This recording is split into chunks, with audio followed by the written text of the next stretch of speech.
I work at a gas station in rural Pennsylvania. It's a boring job, but it's pretty easy and it pays all right. A few weeks ago, this new guy started.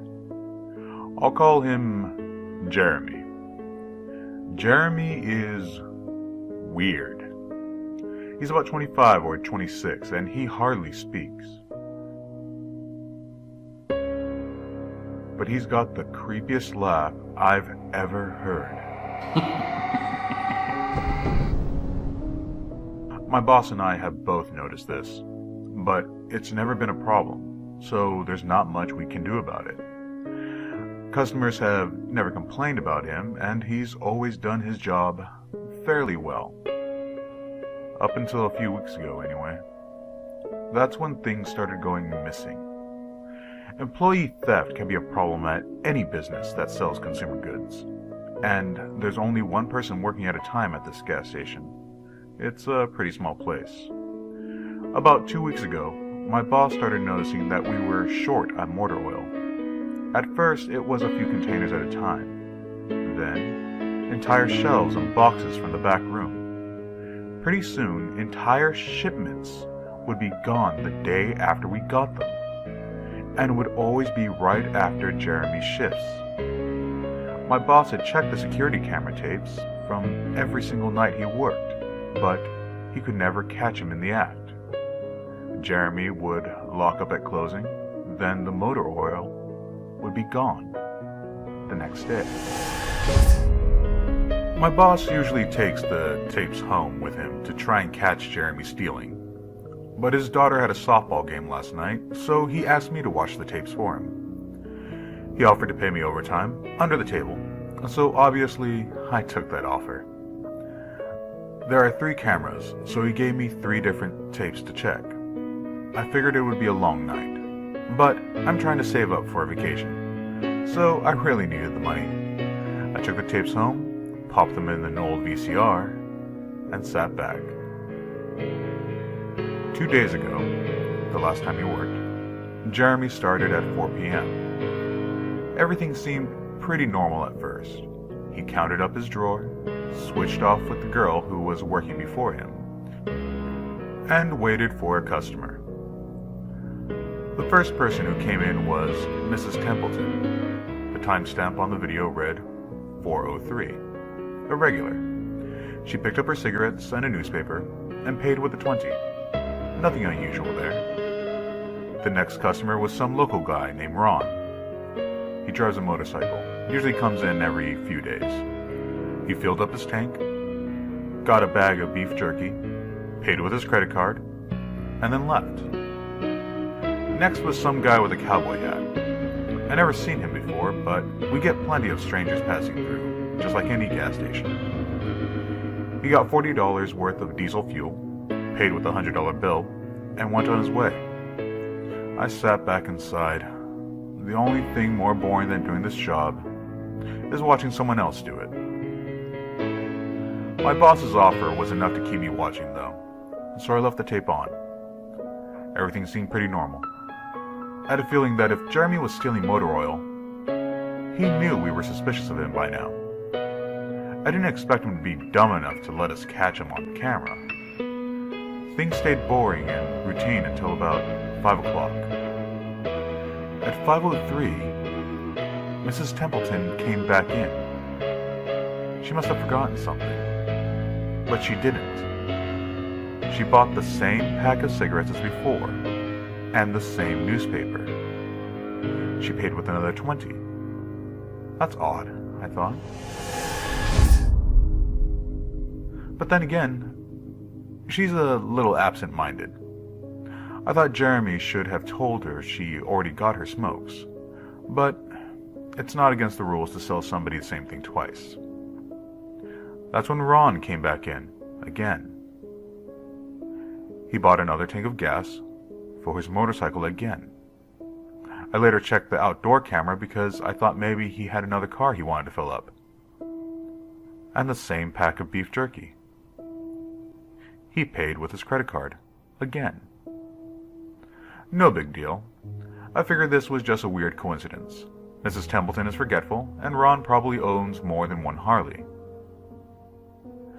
That's when the guy in the cowboy hat came back in. I felt a chill run down my spine. "Don't get Diesel, don't get Diesel," I found myself whispering to my empty living room. But he did. He got $40 worth of diesel fuel and paid with another $100 bill. Every move he made was identical to his first visit, right down to the way he scratched his nose before he walked out. Either this guy is rich, owns a lot of trucks, and just moved into town, or something really bizarre was happening. I kept watching. Every customer for the next hour was the same as before. Every single one. I was seriously freaked out, and then at 6:03, Mrs. Templeton walked back in. She bought her cigarettes and newspapers again, and paid with a 20 again. I thought I was going to lose it. I only watched another half hour before I started fast-forwarding through the rest. It was all the same. Every customer would come in at the exact same times, exactly 1 hour apart. Now I know what you're thinking. That sneaky motherfucker Jeremy had messed with the tapes. He had run a loop of his first hour of business over and over. That wasn't the case. There are windows around the cash register area that the cameras cover, and I watched the sunlight fade as time ran on. Jeremy's routine didn't loop over. He swept, mopped, restocked, and did all his duties exactly how you would expect. But the same customers kept coming in. I was panicking at this point. Something was seriously wrong with what I was seeing, and I had no explanation for it. I skipped ahead to when he locked up and walked out to his car. He hadn't stolen anything, but I kept watching just to make sure. I fast-forwarded one last time to about midnight. At 12:03, out of nowhere, Jeremy's face pops up on the camera. I don't mean he moved his head into view. I mean that 1 second the store was empty, the next second his face was all I could see. He wasn't looking at the camera. He was looking at me. I was sure of it. I screamed and fumbled for the remote. By the time I grabbed it, he was gone, just as soon as he had left. One frame he was there, the next he wasn't. My hands were shaking like crazy, but I popped in another tape. The other indoor camera shows the back area, by the cash register, and I would be able to see how he got up to put his face in the camera like that. I skipped ahead to 12:03, but there was nothing. I would have been able to see him standing on a chair or something on this tape, but he wasn't there. I didn't see him enter the store at all after he left. It's like he wasn't really there. He doesn't know the security code, and no alarms were triggered that night after he locked up. What I did see, however, was that at 12:03, the motor oil vanished off the shelf. All of it. Same as Jeremy's face. 1 second it was there, and the next it wasn't. I turned the tape off and went to bed. But I didn't get a wink of sleep. My body is exhausted right now, but my mind is racing. The tape was undoubtedly the creepiest, most disturbing thing I've ever seen in my life. I work in a few hours. My boss asked me to bring the tapes back in and let him know what I found. But really, what the hell am I going to say? Jeremy works the night shift tonight, directly after me, and the plan is for my boss to come in just before I leave and confront him with me, as I'm supposed to be the one who caught him stealing. I have no idea what I'm going to do.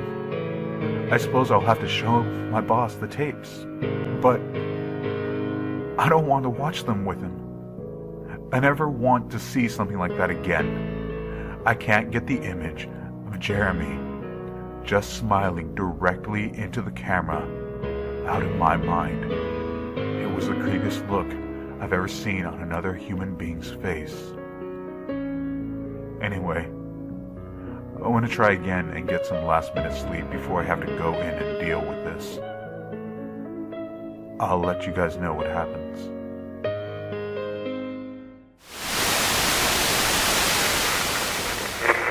Update. 2:49 p.m. Updating from my phone. Apologies in advance for errors. My boss just finished watching the last of the tapes. I told him what to expect, but you really can't prepare someone for something like that. He's scared shitless. I still am too. And Jeremy is due to come in at 4. We've got a little over an hour to get our shit together, but neither one of us knows what to say to him. Is he just a fucked up guy who likes to steal motor oil and scare the shit out of people? Or is he something else? I don't know if this is crazy, but does anyone think he could have anything to do with the time loop?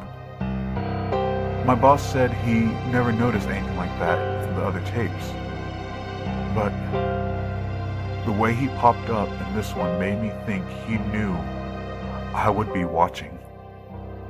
It's like he wanted me to see what he could do. Like he was showing off or something. The way he smiled into the camera was like a little kid showing you a sandcastle they just built or something. I don't know. I probably sound crazy. I sure feel the part. I'm going to talk to my boss some more. We have to calm ourselves down and figure out how to handle this. I'll update again tonight. But I have a really bad feeling about how this is going to play out.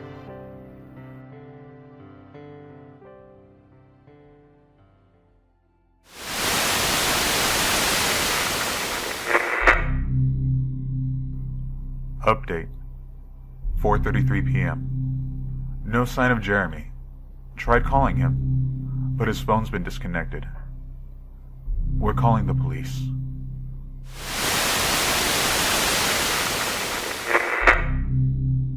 Update. 5:33 p.m. No sign of Jeremy. Tried calling him, but his phone's been disconnected. We're calling the police.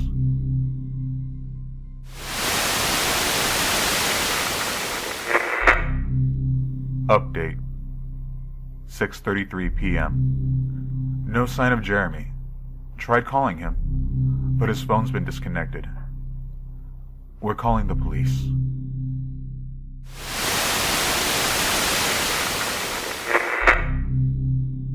Update. 7:33 p.m. No sign of Jeremy. Tried calling him, but his phone's been disconnected. We're calling the police.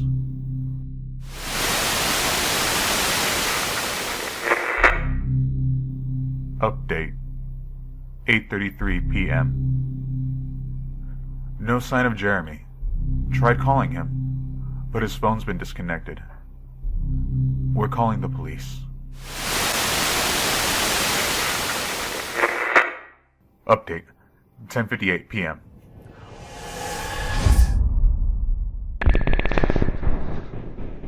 Holy shit.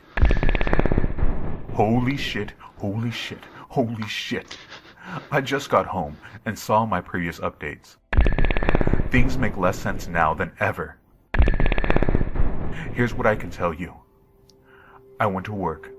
Jeremy never showed up. My boss and I decided to call the police, as you're well aware. When I picked up the phone to call, the sun went out. I shit you not.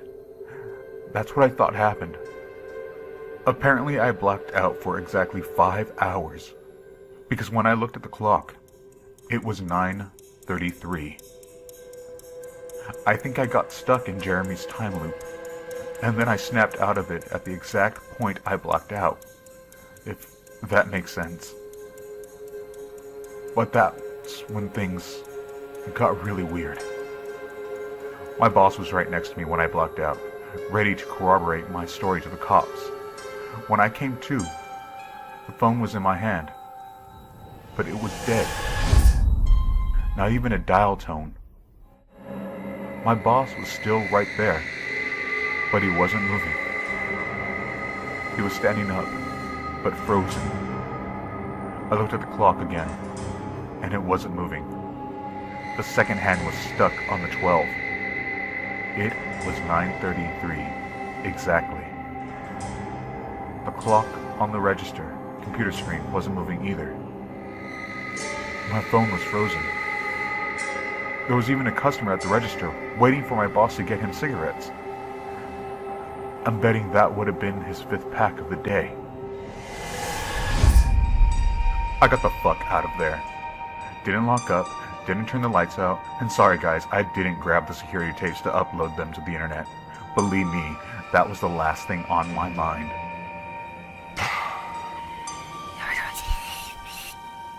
The gas station is on a major highway and cars were parked all along it, except they weren't parked. They were frozen. The people inside were still as wax statues. I got in my car and prayed that it would start. Thankfully, it did.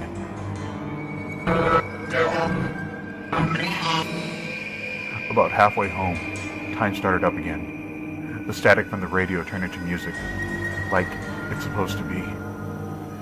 And for what I could tell by listening to the host talk in between songs, no one noticed the time freeze, or whatever it was. I was the only one.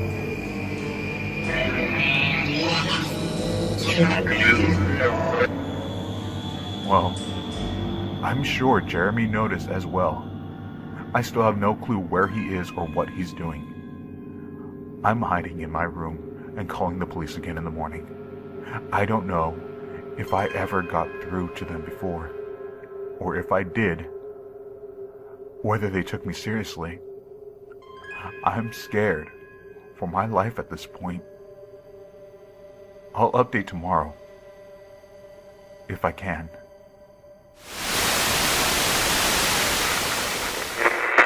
Final update, 10:33 a.m. I finally fell asleep last night around 4. I have no idea how I did it. I guess exhaustion finally got the best of me. This morning I woke up to my phone ringing. It was my boss. He had been calling me since about 6. He woke up when time turned back on last night and immediately called the cops. They came by to see what was wrong and he told them everything. The police around here are all small-time guys. They were more concerned with the missing motor oil than anything, but my boss figured he would take it as long as he had their attention. They decided to go looking for Jeremy. We keep all our employees' applications on file, and since Jeremy just started working there, he was easy to find. They checked the address on it and headed over to his house. You're not going to believe what they found.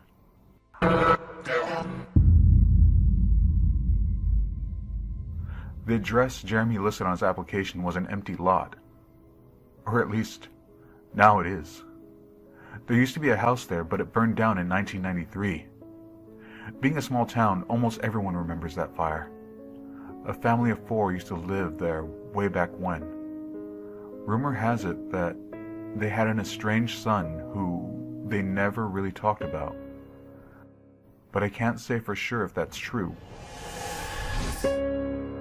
What I can say is true is that after an insurance investigation, the fire was ruled as an arson. The entire house was soaked in oil and torched with a Molotov cocktail. The entire family was sleeping when it happened. None of them survived. They never caught the guy who did it. Rumor has it they tried to contact the estranged son. No one could find them. Anyway, my boss called and told me this, and I freaked out. Then he asked me to come to the gas station. What, are you crazy? I said, but he assured me that the cops were there with them. Then they dropped a bomb. The FBI was also in town, and they were going to talk to me one way or another. So I might as well come in. It was about 7:15, and I wanted to go back to bed. But I figured I wouldn't be able to sleep much more anyway, so I went down.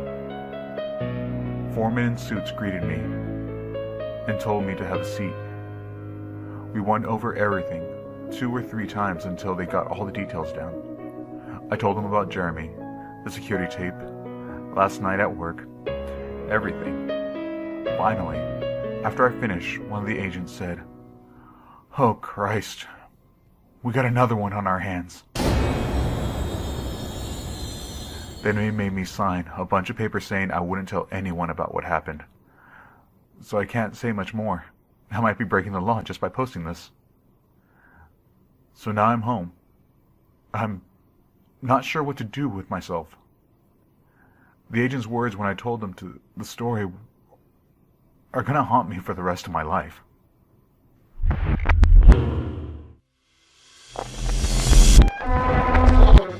Anyway, I've got to go. I have errands to run today. And I have to go back to work to pick up some tapes. My boss and I think this new guy Jeremy, he's a complete creep, is stealing motor oil, and I have to watch the security footage to see if I can catch him doing it. I have better things to do, but my boss is paying me overtime under the table, and I'm trying to save up for a vacation, so I could really use the money. It should be pretty simple. The oil always goes missing right after his shifts. I figure I'll just watch the tapes, catch him in the act, and that will be that.